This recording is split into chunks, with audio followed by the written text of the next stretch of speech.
Daniel Aris stood at the center of the galactic court chamber, wondering how a simple trade hearing had turned into the biggest shock of his life. The chamber was enormous, carved into the heart of a massive sphere made of polished silver stone.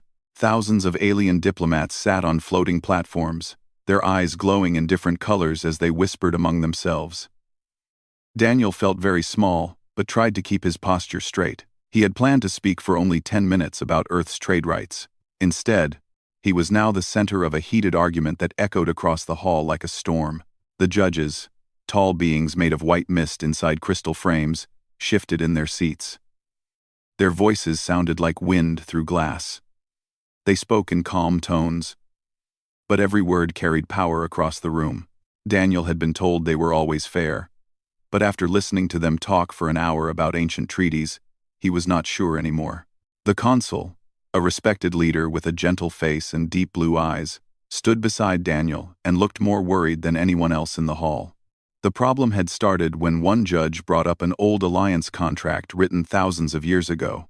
Back then, humans were not part of the Galactic Union, but Earth had accidentally fallen under the same writing rules, because an explorer ship once signed a peaceful contact form with a distant alien clan.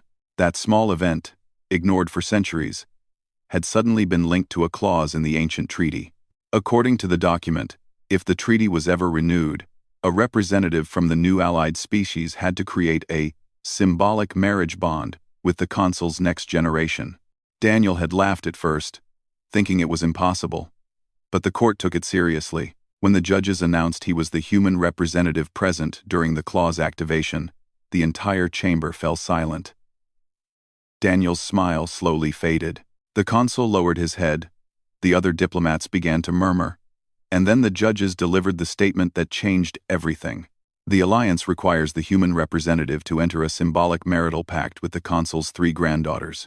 The words hit Daniel like a falling asteroid. He opened his mouth, closed it again, and then turned toward the Consul, as if hoping this was a strange prank. But the Consul looked uncomfortable and embarrassed. The chamber burst into noise. Some diplomats laughed, some protested, others began to argue in loud voices. Daniel felt heat rising in his face. He was a simple analyst, not someone who expected to be part of a political drama across the stars. The judges added that the marriage would not be binding in a personal sense unless all parties freely agreed. It was supposed to be symbolic, just a gesture of alliance. But even that made Daniel feel dizzy. 3 alien granddaughters? He struggled to breathe for a moment.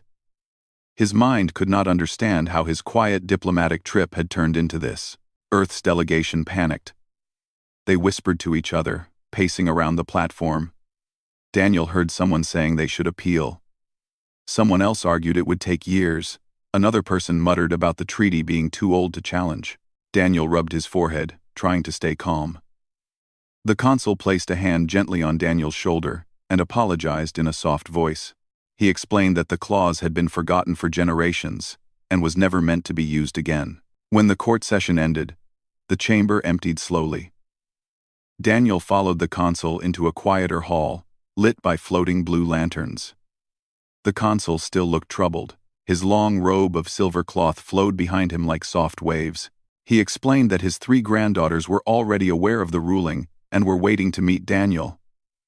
They were as confused and unhappy as he was. Daniel felt his stomach twist. He had never even imagined meeting alien royalty, and now he had to talk to 3 of them who had been told the court expected a symbolic marriage with a human they had never seen before.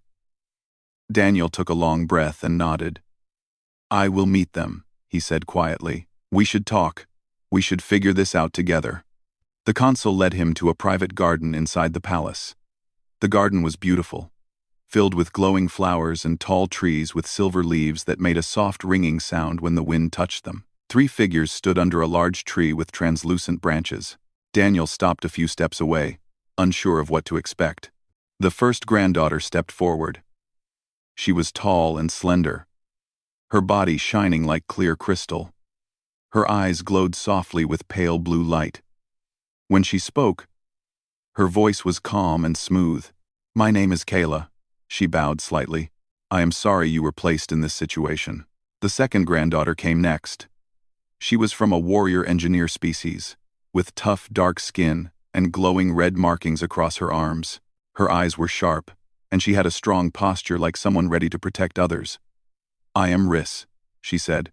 "I do not like this ruling. You should know that. But I respect that you came to speak with us." The third granddaughter stepped forward last. She was smaller than the others and had soft green skin with golden freckles that sparkled when she moved. She looked curious and friendly. "I am Myloa," she said brightly. "I study life forms from other worlds. I never thought I would meet a human in such strange conditions." Daniel relaxed a little at her warm tone. He introduced himself and admitted he was nervous. Myloa smiled in amusement. Riss crossed her arms, but gave him a nod of acknowledgement. Kayla watched him with calm eyes that seemed to study his every movement. They sat beneath the glowing tree, and Daniel explained Earth's reaction to the verdict. He made it clear he did not want anyone forced into anything. Kayla agreed and said their family believed strongly in choice. Riss said she would never accept a bond without full freedom. Myloa jokingly added that she refused to be married by a mistake in an old piece of paper. Daniel laughed for the first time since the verdict. The tension eased, and they began to discuss possible solutions. They talked about appealing to the Union Council, searching for old treaties, and finding a way to prove the clause was outdated. The conversation became more serious when they realized how complicated the situation was. The treaty was very old, written in a language few people understood. The court was strict about ancient rulings. The consul joined them later and listened quietly as they talked. He was impressed with Daniel's patience and calm thinking. Most humans would have shouted or demanded immediate cancellation of the ruling. But Daniel tried to find a peaceful path. The consul thanked him for his respectful approach. During the conversation, Daniel noticed that Kayla asked very strategic questions. Riss spoke with strength, but also with fairness. Myloa brought up ideas from different scientific angles. They were all different, but they worked together like they had done it for years. Daniel felt surprised by how quickly he began to respect them. He was still overwhelmed, but at least he did not feel alone. As evening fell, the glowing flowers dimmed slightly. Kayla stood and said they should form a temporary alliance to find a solution. Riss agreed. Myloa clapped her hands cheerfully. Daniel nodded, relieved. They would work together, not against each other. Before leaving, Daniel thanked them again. Kayla told him they would meet the next day to begin searching historical records. Riss said she would arrange a security escort because the court ruling had attracted attention from political groups. Myloa promised to bring a translation device for the old treaty language. The consul walked Daniel back toward the diplomatic guest rooms. He talked softly, saying he appreciated Daniel's willingness to help clear the misunderstanding. Daniel admitted he still felt overwhelmed, but he wanted to do what was right for both sides. The consul smiled gently and told him that courage was not the absence of fear but the ability to act despite it. When Daniel reached his room, he sat on the bed and let out a long breath. The past few hours had felt unreal, but he knew he had a choice now. He could run from the problem and make things worse, or he could work with the consul's family to solve it. He decided to face it. He would help find a way to cancel or rewrite the outdated clause. He would show the Galactic Union that humans were capable of fairness and cooperation. He would stand with Kayla, Riss, and Myloa. Not because some court demanded it, but because he respected them and believed they deserved a future shaped by choice. Outside his window, the alien city glowed with millions of lights. The galaxy felt bigger than ever. But for the first time since the verdict, Daniel felt a small spark of hope. Tomorrow, they would begin their search. Tomorrow, the real journey would start. The next morning began with a quiet hum spreading across the galactic capital, like the city itself was waking up. Daniel Eris stood on a floating balcony outside his guest chamber, staring at the rising sun that shone in 3 colors: gold, violet, and pale blue. The sky looked unreal, a perfect mix of beauty and strangeness. He wondered how many humans back on Earth would ever believe the kind of situation he was living in right now. He touched the small digital pad Myloa had given him. It contained the first set of information about the old treaty they had to investigate. The pad looked small, but its memory could hold the entire history of 3 civilizations. Daniel took a deep breath, straightened his jacket, and prepared himself for the day. Today, he and the Consul's granddaughters would begin their search for old records. They needed evidence that the symbolic marriage clause was too ancient to remain active. When he arrived at the palace garden, Kayla, Riss, and Miloa were already waiting. Daniel noticed they all looked more serious than the day before. Kayla greeted him first. Her crystal-like body reflected the morning light, making her appear almost transparent. "Good morning, Daniel," she said in a calm voice. "We have a lot to do. I hope you rested well." "I did," Daniel replied. "And I'm ready." Riss stood with her arms crossed, observing the garden with sharp eyes. She wore a practical outfit that looked half like armor and half like a flight suit. "There have been many messages sent about yesterday's verdict," she said quietly. "Some support it. Some strongly oppose it. It seems we have drawn attention from groups we did not expect." Not. Of Vergise, Daniel frowned. "Is there danger?" "Not direct danger," Riss answered. "But there are people who want the treaty enforced exactly as written. They believe the Consul's family must follow every old law without question." Miloa waved her hands anxiously. "They are stubborn traditionalists," she explained. "But do not worry. Riss is very good at scaring stubborn people." Riss raised an eyebrow at Miloa, but her expression softened slightly. Kayla guided them toward a transport pod. "We will start by visiting the archive moon," she said. "It holds the oldest historical records of the Union. If the treaty is truly outdated, we may find proof there." Daniel stepped into the pod with them. The doors closed, and the pod rose smoothly into the sky. They traveled above the shining city and into orbit, where the stars floated in quiet clusters. The archive moon came into view, an enormous silver sphere, covered in lines of glowing script. It looked like a giant orb of living knowledge.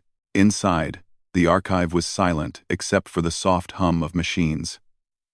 Tall shelves held ancient tablets, digital crystals, and shimmering memory threads that recorded events older than human civilization. The chief archivist, an elderly being with flowing robes made of tiny golden squares, greeted them. She bowed deeply to the Consul's granddaughters and raised an eyebrow at Daniel. "So this is the human involved in the treaty matter," she said thoughtfully. "Very unusual situation." Daniel managed an awkward smile. "I agree."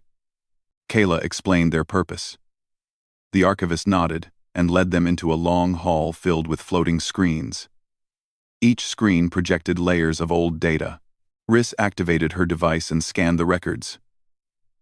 "The treaty must be here somewhere," she said. "It was signed during the first expansion era." Miloa tapped on a glowing orb and brought up several old languages. "The treaty is written in an obscure dialect," she said. "Many modern translators cannot handle it. But we can try." Daniel watched as each granddaughter focused on different tasks. Kayla analyzed the structure of the treaty. Riss checked for any missing or forged lines. Miloa translated the old words. Daniel helped by reading human historical records to compare them with alien timelines. Hours passed. They discovered many strange details. The treaty had been written by clans that no longer existed. The symbolic marriage section was added as a gesture of peace between old noble families. Not as a legal requirement, but they needed concrete proof to show the court. While Daniel was studying one of the floating scrolls, Riss suddenly stiffened. "Someone has accessed the archive without permission," she said sharply. Kayla looked up. "Where?" Riss pointed down the hall. "There. A new entry was opened only moments ago. But it is restricted. Very restricted." Miloa frowned. "Restricted entries can only be opened by high-ranking officials." Daniel's heartbeat quickened. "Do you think someone is trying to stop us?"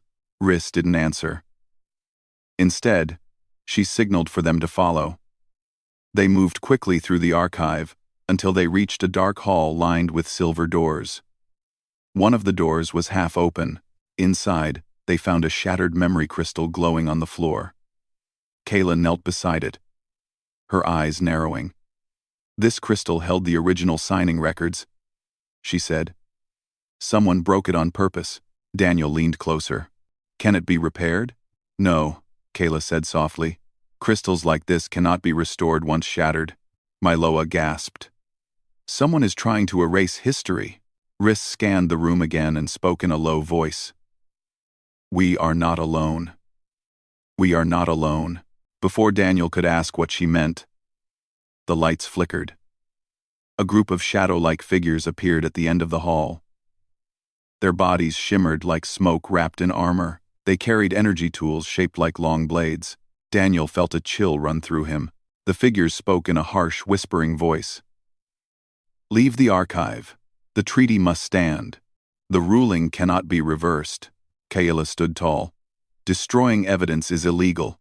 You have already committed a crime." The figures stepped forward. "Then consider this a warning." Rhys moved in front of Daniel, ready to protect him. But one of the shadowed beings rushed toward them. Daniel reacted without thinking. He grabbed a loose power conduit from the wall and activated it. A bright flash exploded, forcing the attackers to step back and shield themselves. Myloa grabbed Daniel's arm. "How did you know that would work?" "I didn't," Daniel said, breathing hard. "I just tried something." Rhys smirked. "Human instincts." "Very effective." Kayla used her crystal body to reflect a beam of light down the hall, blinding the attackers.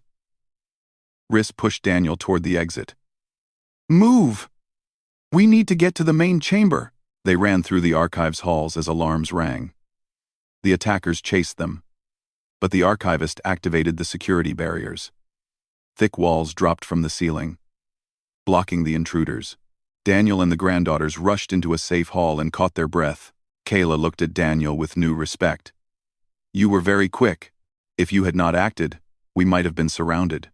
Daniel wiped sweat from his forehead. "I just did what I could." Rhys nodded firmly. "Humans are unpredictable. That is a strength." Myloa squeezed Daniel's arm happily. "You saved us." After the security team arrived, the archivist apologized deeply for the attack. She admitted that someone from a political faction had infiltrated the archive and damaged the records, but she also showed them something else, a backup crystal.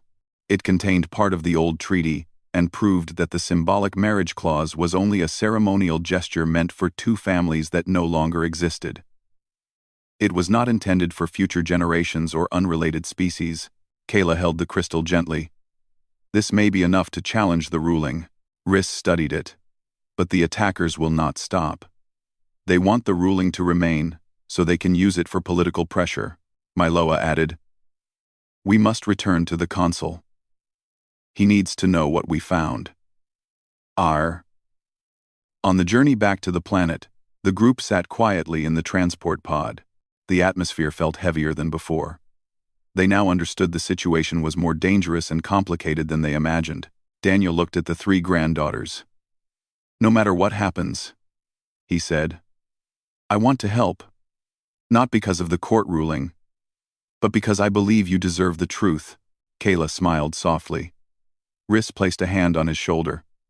Myloa beamed with joy. When they returned to the palace, the consul listened carefully to their report. His expression darkened at the news of the attack. He thanked Daniel personally for protecting his granddaughters. Daniel felt a strange warmth at the consul's words. He had acted without fear because it felt right. Kayla placed the backup crystal on the table. "This is our hope," she said. "With it, we may challenge the court." The consul nodded. "Tomorrow, we present everything to the judges. The truth must win." As the night grew deeper, Daniel stood by the window again, watching the glowing lights of the alien city. Today had been dangerous, confusing, and exhausting. But he also felt stronger. He had earned the trust of the granddaughters. He had uncovered a conspiracy. He had shown courage even when he was scared. And tomorrow, they would face the court with the truth. The real fight was only beginning. The next morning arrived with heavy silence in the consul's palace. The air felt thick, as if the city itself understood that this day carried great weight. Daniel Aris woke before sunrise, unable to sleep any longer. His thoughts kept circling the same worry. What if the Galactic Court refused their evidence? What if the backup crystal wasn't enough? What if the political faction that attacked the archive had more hidden plans? He washed his face, put on his diplomatic jacket, and took one long breath before stepping out of his room. Today would decide everything. When he reached the main hall, Kayla, Rhys, and Miloa were already there with the Consul. They all looked tired but determined. Kayla held the backup crystal carefully in both hands, its faint light glowing through her transparent fingers. Rhys stood like a guardian beside her, eyes sharp and alert. Miloa fidgeted nervously, twisting a small device between her hands. The Consul gave Daniel a gentle nod. "You are ready?" "As ready as I can be," Daniel answered. Kayla stepped closer. "Whatever happens today, remember, you are not alone." Rhys added, "We face everything together." Miloa smiled softly. "And we will win.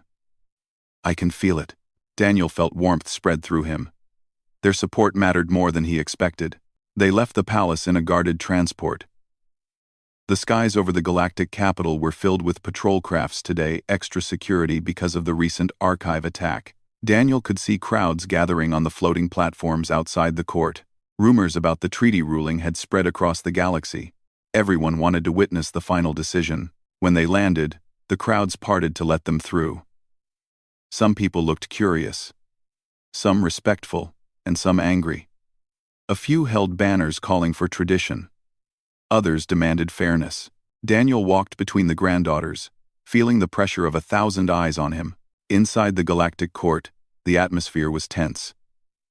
The judges sat in their crystal frames, mist swirling inside their transparent bodies. The chamber lights flickered softly, creating long shadows across the room. The Consul stepped forward and announced they had new evidence. The room stirred with whispers. Judge Prime spoke, voice like wind against glass. "Present your findings." Kayla stepped forward. Her voice remained calm, steady, and clear. "We discovered a missing piece of the treaty," she said. "The original crystal was destroyed by unauthorized individuals, but a backup fragment was found." She activated the crystal. A holographic projection filled the chamber. It showed old symbols, old signatures, and a detailed explanation of the ceremonial bond. The hologram revealed the truth. The symbolic marriage clause was meant only for two extinct noble families, and was never intended for future use or other species. Gasps echoed across the room. Rhys then stepped forward. Furthermore, there was deliberate sabotage in the archive moon. Evidence was destroyed to keep the court from seeing the truth. Miloa stepped beside her. "We saw the attackers with our own eyes. They belong to a political faction that wants to use the treaty to gain power." "Why?" "Also way. I Miloa. We Han," the judges murmured among themselves. Shock spread through the diplomats. Then Judge Prime turned to Daniel. "Human representative," the judge said. "You were named in the original ruling. Do you have anything to say before we reconsider the verdict?" Daniel did not expect to be addressed so suddenly. He stepped forward slowly, feeling the weight of every eye in the chamber. His voice trembled at first, but then he steadied himself. "Honorable judges," he began, "I respect this court and the laws that guide it. But no law should be used to trap people in a future they did not choose." The hall fell silent. Daniel continued, "The Consul's granddaughters didn't choose this. I didn't choose this. And even the ancient families the treaty mentioned never wanted it to be a rule for all time." He looked at Kayla, Rhys, and Miloa. Their eyes shone with quiet support. "Humans value choice," Daniel said, "and we value fairness. An alliance should be built on respect, not accidents written in old documents. I stand here today not as someone trying to escape, but as someone trying to protect the freedom of all involved." His words echoed across the chamber. The judges listened closely. Daniel finished with a deep breath. "If we want peace and unity in the galaxy, we must choose it freely, not because old history forced it." Silence settled like a warm blanket. Some diplomats nodded. Others whispered among themselves. Even the consul seemed moved. Judge Prime closed its crystal eyes and hummed in a low tone. "We will review the evidence and testimonies." The judges retreated behind a shimmering barrier. Minutes passed, then an hour. The chamber remained silent, everyone waiting. Daniel sat with Kayla, Rhys, and Myloa. Myloa squeezed his hand without speaking. Kayla sat very still, deep in thought. Rhys kept scanning the room for danger. Finally, the barrier dissolved. The judges returned to their seats. Judge Prime spoke, voice firm and clear. "After reviewing the evidence and witnessing the intentional destruction of historical documents, we declare the symbolic marriage clause void." A wave of relief washed through Daniel. He felt his shoulders drop, breath escaping in a long sigh. Myloa bounced in her seat with joy. Rhys smiled, an expression rarely seen on her serious face. Kyla closed her glowing eyes for a moment, letting the relief sink in. But the judge continued. "In addition," Judge Prime said, "we condemn the actions of the faction that attempted to manipulate this court. Their actions threaten the integrity of the Union." The chamber erupted with applause and murmurs of approval. The consul placed a hand on his heart and bowed to the judges. "Thank you for restoring truth and fairness." When the court session ended, Kayla, Rhys, Myloa, and Daniel walked together through the hallway. Their steps felt lighter. The galaxy seemed brighter. Outside, crowds gathered again. But this time, there was cheering. "Daniel Eris," someone shouted. "The human who stood for freedom." Daniel felt embarrassed but proud. The consul approached them. "You have done more than defend yourself," he told Daniel. "You have defended our family's honor and the principles of the Union." Daniel smiled awkwardly. "I just tried to do the right thing." Kayla stepped closer. "You did more than that. You acted with wisdom," Rhys added, "and courage." Myloa beamed. "And creativity." Daniel laughed softly. "Well, thank you." The consul then looked at his granddaughters. "Now that the ruling is gone, your futures are your own again." Kayla nodded. "Yes. But today has changed us." Rhys crossed her arms lightly. "We worked together, fought together." Myloa swung her feet happily. "And saved each other." Daniel looked at them carefully. Their eyes held something new, something warm and genuine. Kayla stepped forward. "Daniel, we would still like to remain connected with you." Rhys gave a small nod. "Not through law, through choice." Myloa added brightly. "A partnership. Diplomatic, scientific, and friendly." Daniel felt a deep warmth spread through him. "I would like that too." The granddaughters smiled, each in their own way. Kayla elegant, Rhys strong, Myloa bright. Later, as Daniel walked with them to the palace, he glanced up at the sky.